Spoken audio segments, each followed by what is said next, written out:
I've had a complicated relationship with the Sega Game Gear. I remember the sheer joy of unwrapping it on Christmas Day and playing the 8-bit Sonic the Hedgehog 2, a critically underrated game. But then I also remember the crushing sadness when the batteries died just a couple hours later with no stores open to go purchase more. Things did get better once I got an AC adapter. Its game library really appealed to me, as I'd take 2D Sonic over 2D Mario any day.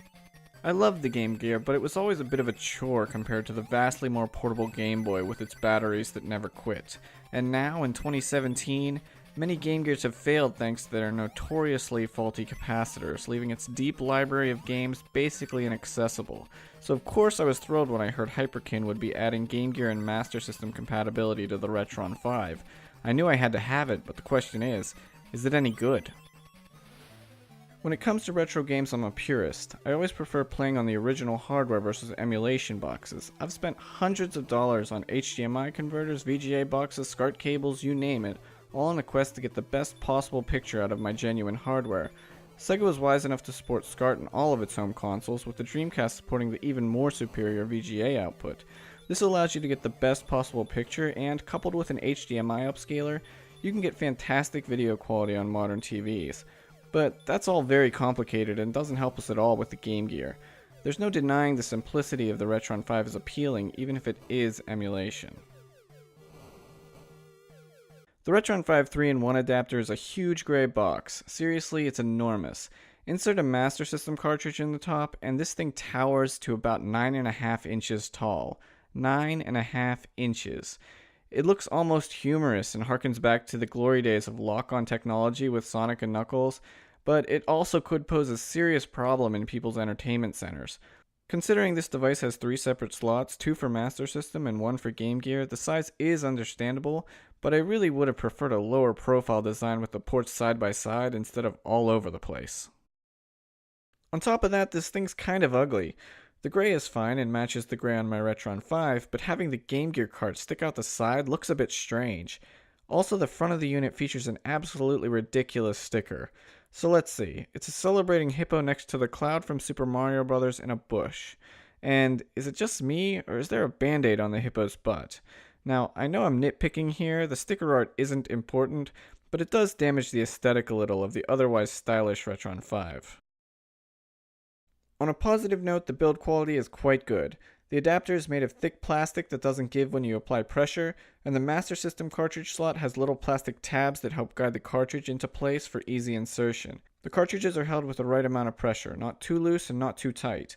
I do occasionally have to remove and reinsert them in order to get them to be recognized, but that probably has more to do with old cartridges than anything wrong with the adapter. One thing I can't comment on is the Master System card slot, because I just don't own any games on cards. So on to software. To use this adapter, a system update is required. This is a painless process, but be prepared because it does require a full-size SD card to accomplish. Once updated, games will show up under the Genesis tab. The RetroN will first load the cartridge and then ask to copy save contents if applicable. The game's title will be displayed on the top of the screen, and various customization options are available, including cheat codes and patches. The patch option is particularly cool because it allows you to, for example, apply an English translation patch to your Japanese cartridge. Save states and traditional saves are also supported. Traditional saves can also be transferred back and forth to the cartridge, so you can continue your save on genuine hardware if you so choose. Game Gear games, though extremely pixelated due to their low resolution, look fantastic on TV. In the 90s, I was blown away by the Game Gear's color screen. Today, it's pretty hard to look at. Getting the right contrast can be tricky, and the color bleed is atrocious. Even worse, failed capacitors can lower the volume to a whisper or render the console inoperable. Take Aerial Assault for example, a fun Game Gear shoot 'em up. On the left is the game playing on the original hardware, and on the right we have the game playing on the RetroN 5. The difference is night and day.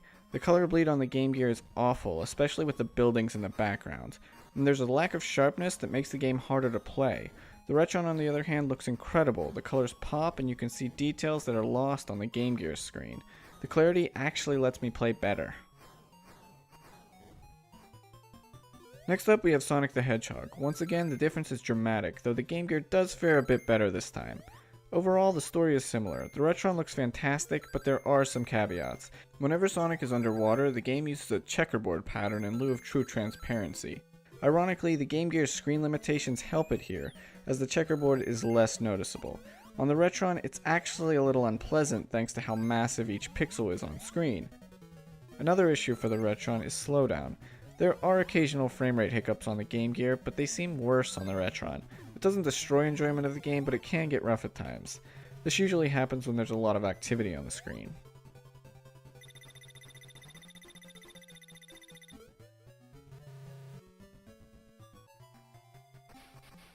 Another major feature on the RetroN is filters.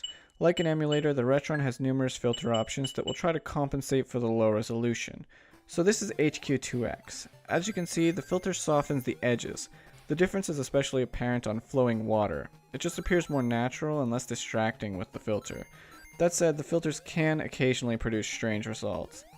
I will always prefer the pixel perfect look because it's closest to the source material, but the filters are a great option for some. Regarding controls, you have options. Thanks to the limited inputs on the Game Gear, literally any controller that the RetroN supports will work here. In fact, all of this footage was played using an SNES controller. Additionally, buttons can be remapped in the menu to suit your taste. But it should be noted that the RetroN's wireless controller is not recommended. Because the Game Gear's library skews towards platformers and other high-precision games, the controller's microswitch D-pad just doesn't cut it. Now, the benefits of this device for Master System games is definitely less significant. The Master System is a well-constructed console that shouldn't be experiencing widespread failures like the Game Gear. The main problem with the Master System is scarcity. Though it achieved a strong following in certain regions, its US presence was pretty small. As such, this is probably many people's first opportunity to experience its games. And while its game library could never stand toe-to-toe with the NES, fans of classic Sega and retro gaming will find plenty to like. On a side-by-side comparison, there are some noteworthy differences. Here we have Zillion 2 being played particularly poorly by myself, I might add. So of course the RetroN is connected with an HDMI cable. My Master System is connected through a SCART cable, which is then run through a SCART to HDMI up converter. Because of this, the visuals are fairly comparable, but the RetroN does win on sharpness. The pixels are more well defined, creating a better picture in my opinion, but what I really want to talk about is the audio quality. With many of these emulation consoles, accurate audio seems to be a major challenge, and it's no different here. I'll just let you listen for yourself. First, the RetroN.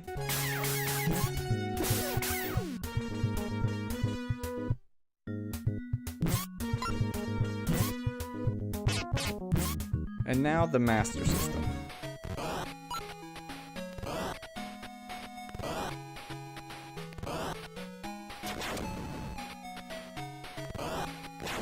As you can hear, the Master System sounds worlds better. The RetroN's audio is really harsh. The background music is pretty bad, but the sound effects are terrible. I'm not really an audiophile, so this doesn't ruin it for me. The improvements in visuals and overall convenience are still worth it in my opinion, but it is disappointing. Next up, Shinobi, and the results are largely the same. I would say the RetroN's visual advantage is even more apparent here. The Master System looks a bit washed out with my particular setup, but unfortunately the RetroN still struggles with the audio.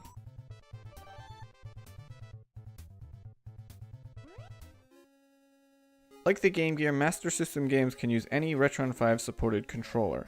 Since the Master System itself was compatible with Genesis controllers, that's really the best option.